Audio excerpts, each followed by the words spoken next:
Hey guys, Mike Rich94 here. I wanted to make a quick video about the recent Warzone patch for August 11th, and I wanted to talk about kind of what this means for the weapon pool, how it's going to change the metas and that sort of thing. I haven't done a video like this in the past, but I hope to kind of, as I start streaming to do this more and also talk about it on my streams. But kind of looking in the patch itself, the first thing I noticed is they didn't have a bug fix for the weapon skin bug, and pretty much this is when you would pick up a weapon. It could be from the loadout, off the ground, off another opponent or a teammate. It would bug out. It would look really blocky or spiky, and you can't really see around it. So this is something that I kind of expected them to fix, but they haven't yet.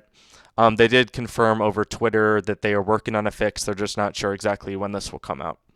But looking at the general fixes, I mean, there's nothing really, game changing here. It's kind of irrelevant, at least for me.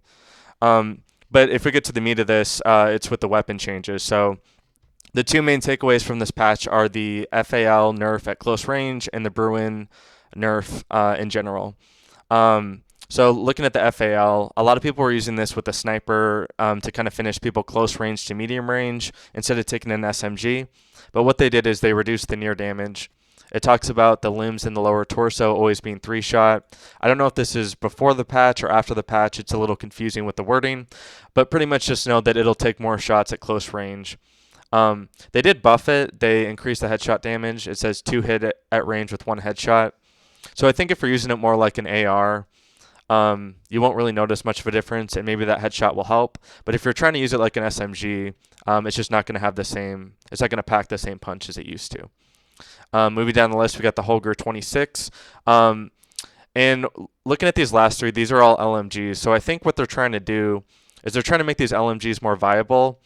So with the Holger and the M91, they increase the damage range and the ADS speed. And with the M91, they increase the near damage. So I think they're trying to make them more viable to encourage people to use these LMGs over the Bruen.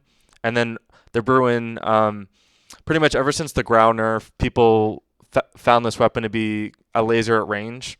So pretty much, if you see someone out in the distance, you can pretty much always lock in on them, get some good hits and down people really quickly.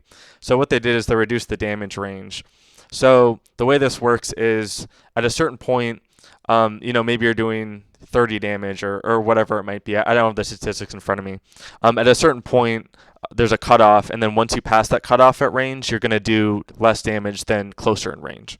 So what they're trying to do here, it looks like they didn't touch the accuracy. So it should be pretty accurate like the Grau was. But it looks like it'll just do less damage at range, which is exactly what they did with the Grau. But kind of overall, I hope that this kind of evens out the weapon pool. I hope it encourages people to choose different weapons that they might not already use. Maybe we'll get the Kilo, the M13 in there a little bit. I'm definitely, curious how this will play out, and I'll test it a little bit tonight. But anyway, that's the patch for today, and hopefully, this was informative. And definitely in the comments if you want to talk about how this changes the nerf, or if you want to hop on a I'll be streaming tonight. If you want to talk about this, definitely open for discussion. But thanks for tuning in.